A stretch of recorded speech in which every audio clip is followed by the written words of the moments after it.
been driving his truck for hours through the deserted back roads of the Midwest.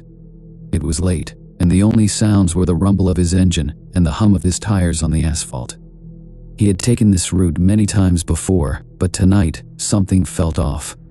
As he approached a curve, his headlights flickered and then went out. He pulled over, cursing under his breath, and got out to check the problem. The sky was pitch black, and the only light came from the moon, casting eerie shadows on the trees. Suddenly, Jake heard a knock on the truck's door. Startled, he turned around to find a figure standing in the darkness. The figure was tall and wore a tattered coat. Jake couldn't make out the face, but he could see the glint of something sharp in the figure's hand. "Need some help?" Jake called out, trying to keep his voice steady. The figure didn't answer, but took a step closer. Jake's heart raced as he scrambled back into the truck, slamming the door shut. He tried to start the engine, but it wouldn't turn over.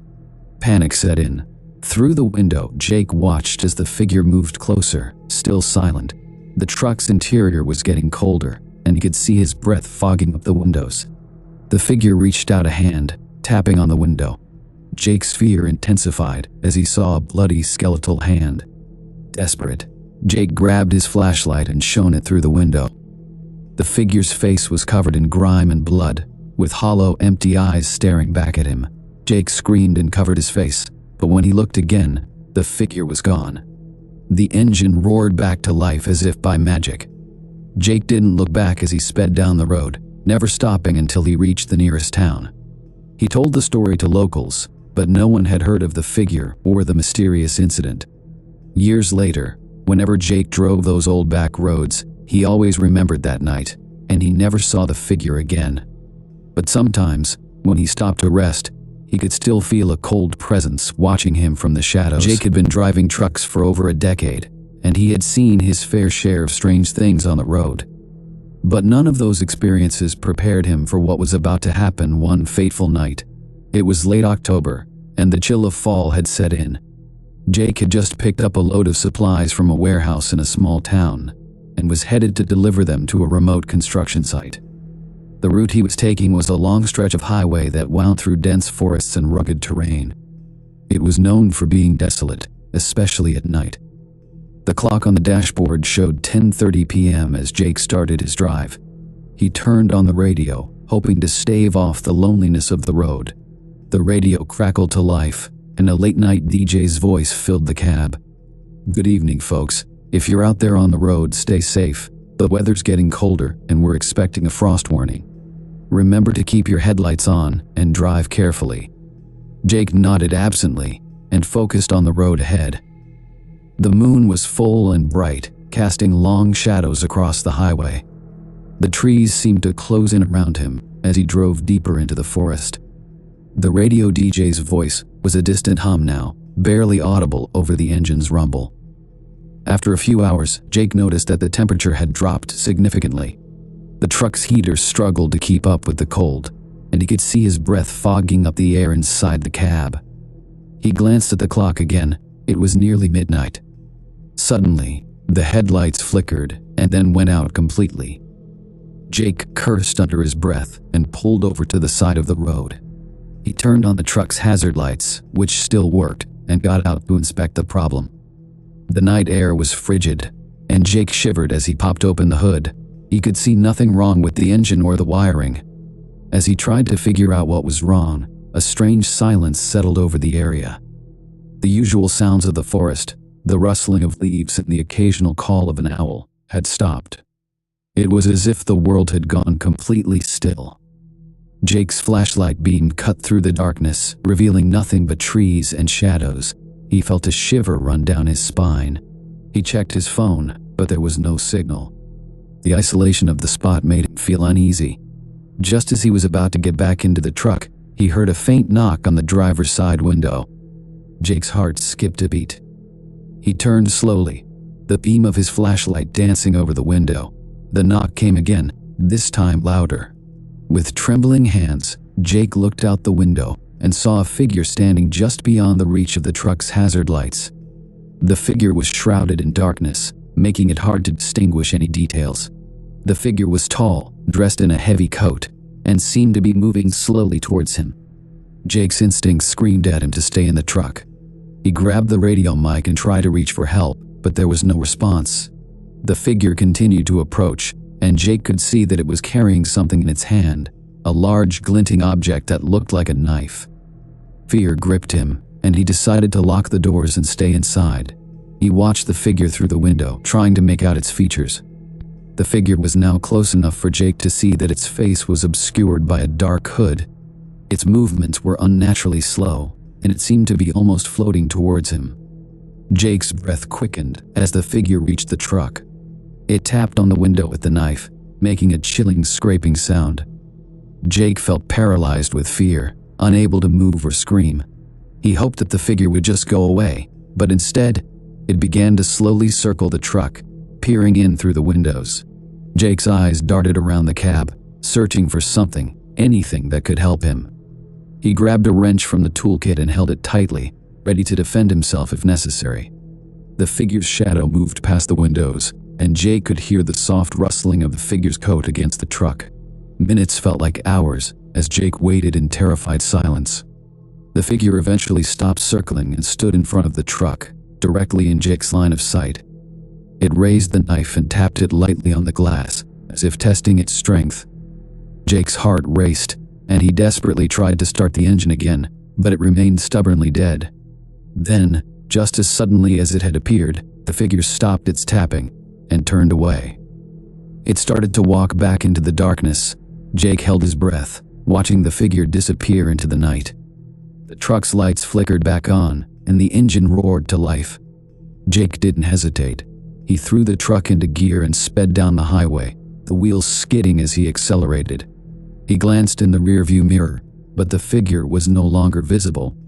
The cold sweat on his brow and the pounding in his chest were the only reminders of the nightmare he had just endured. Hours later, Jake finally reached the construction site. The site manager was waiting for him, looking concerned. "You look like you've seen a ghost," the manager said. "Everything okay?" Jake shook his head. "You wouldn't believe me if I told you. Just get me unloaded so I can get out of here." The manager agreed and helped Jake with the unloading. As soon as the job was done, Jake climbed back into the truck and headed for the nearest town. He needed to be around people, to feel safe again. When he arrived in town, he stopped at a small diner and tried to calm his nerves with a cup of coffee. The waitress, an elderly woman with a kind face, noticed his disheveled appearance and asked if he was all right.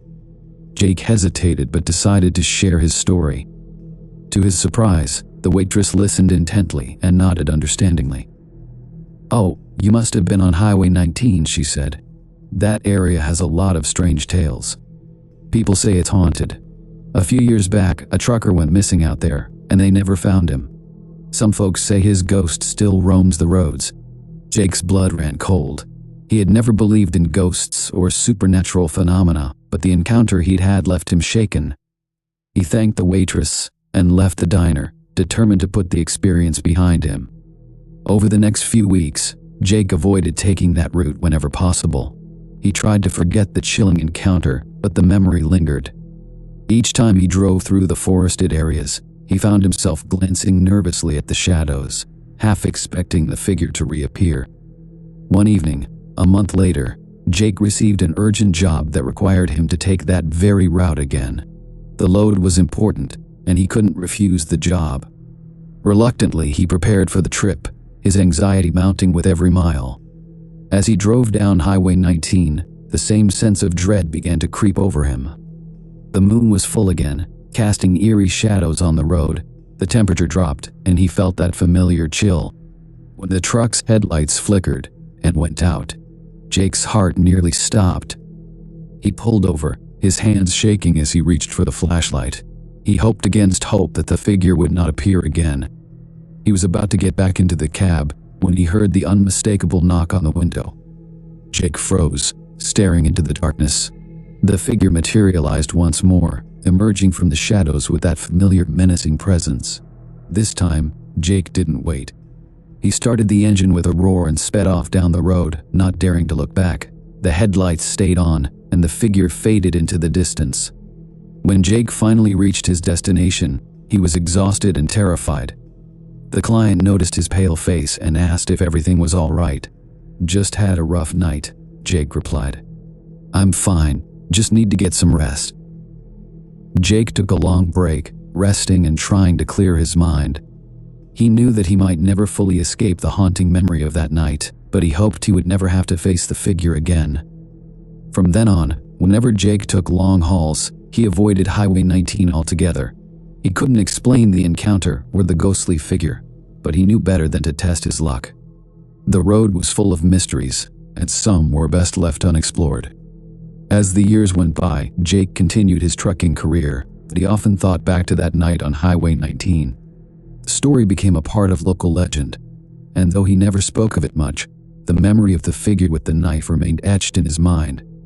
It was a chilling reminder of how the road could hold secrets darker than anyone could imagine.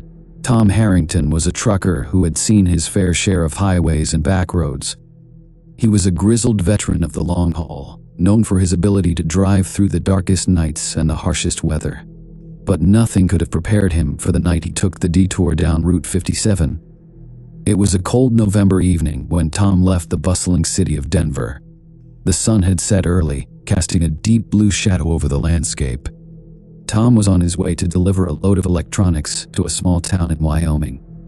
His dispatcher had warned him of a road closure on the usual route and suggested taking Route 57 as an alternative. "Just a quiet road through the mountains," the dispatcher had said. "You'll save time." Tom was skeptical but trusted his dispatcher. He pulled off the main highway and onto Route 57, a narrow winding road flanked by dense forests. The road seemed empty, almost deserted, as he drove deeper into the heart of the mountains.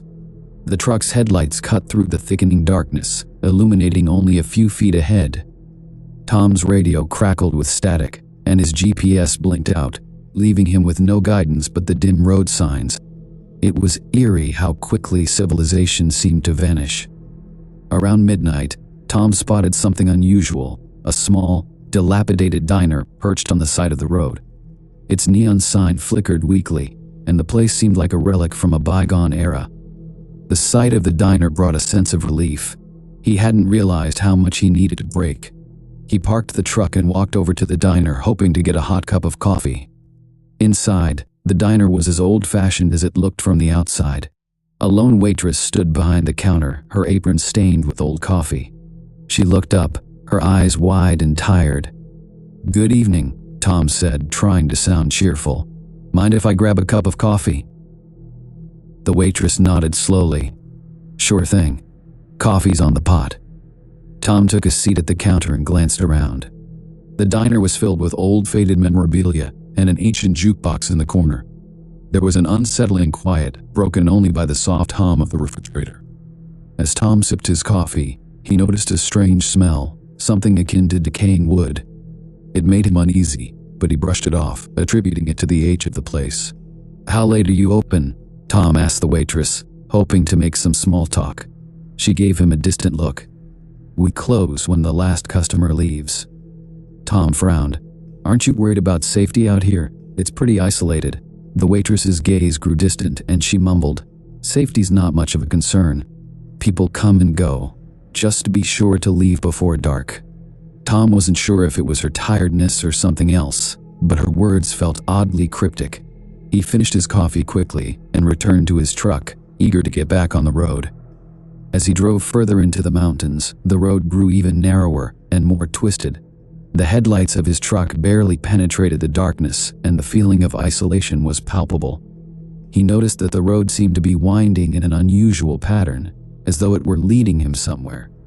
Hours passed, and Tom began to feel a creeping sense of dread. The trees seemed to close in on him, their branches reaching out like skeletal fingers. The cold air was thick with an unsettling silence.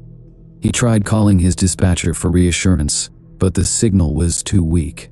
Suddenly, his truck's engine sputtered and died. Tom coasted to a stop, the silence around him growing even more profound. He tried restarting the engine, but it was no use. He was stranded in the middle of nowhere. Tom climbed out of the truck, hoping to flag down a passing vehicle or find some form of help. The darkness was almost complete now, with only the faintest glow from the stars above.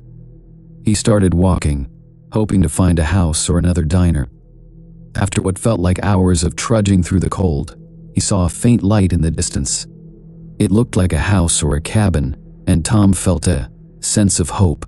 He quickened his pace, eager to find assistance. As he approached the light, he saw it was a small, rundown cabin. It had an old-fashioned porch light flickering weakly. Tom knocked on the door, but there was no response. He knocked again, louder this time. The door creaked open slowly, and Tom stepped inside. The interior was dimly lit by a single bulb hanging from the ceiling. The air inside was stale, and the furniture was covered in dusty sheets. Tom called out, "Hello, is anyone here?" From a shadowed corner of the room, an elderly man emerged. His clothes were tattered, and his face was lined with deep wrinkles. His eyes, however, were sharp and alert. "Evening," the old man said, his voice gravelly. "You lost son?" Tom explained his situation, detailing how his truck had broken down. The old man nodded slowly, as if he had heard this story many times before. "I've got some tools. We can take a look at your truck," the old man offered. Tom was relieved and thanked him. They walked back to the truck, and the old man began inspecting the engine. Tom tried to make conversation, but the old man was terse, giving only short, vague responses. As they worked, Tom noticed something odd. The old man kept glancing nervously around, as if he were expecting something to happen. Tom felt a chill, but he tried to ignore it, focusing on the task at hand. After a while, the old man said, "The problem's more complicated than I thought. We might need to wait until morning." Tom agreed, though he was apprehensive about spending the night in the cabin. The old man invited him back inside. Reluctantly, Tom accepted, hoping the warmth of the cabin would be a comfort. As they settled in, Tom couldn't shake the feeling of unease. The cabin was filled with strange artifacts and old photographs that seemed out of place. One photograph in particular caught his eye. It was a picture of the very same diner Tom had stopped at earlier. The diner's name was visible on the sign, and Tom realized it had been taken many years ago. He pointed this out to the old man, who became visibly agitated. "That's a relic," the old man said sharply. "But nothing good ever comes from that place." Tom tried to brush off the old man's strange behavior and went to bed in a makeshift cot in the corner of the cabin. The night was long and restless. Tom was constantly woken by unsettling noises, creaks, groans, and the occasional whisper of the wind. In the early hours of the morning, Tom was jolted awake by a loud banging noise. He rushed outside to find the old man standing by the truck, his face pale and eyes wide with fear. "They're coming," the old man said in a shaky voice. "We need to leave, now." Tom was confused but didn't question the urgency. He quickly climbed into the truck, and the old man followed, looking over his shoulder nervously.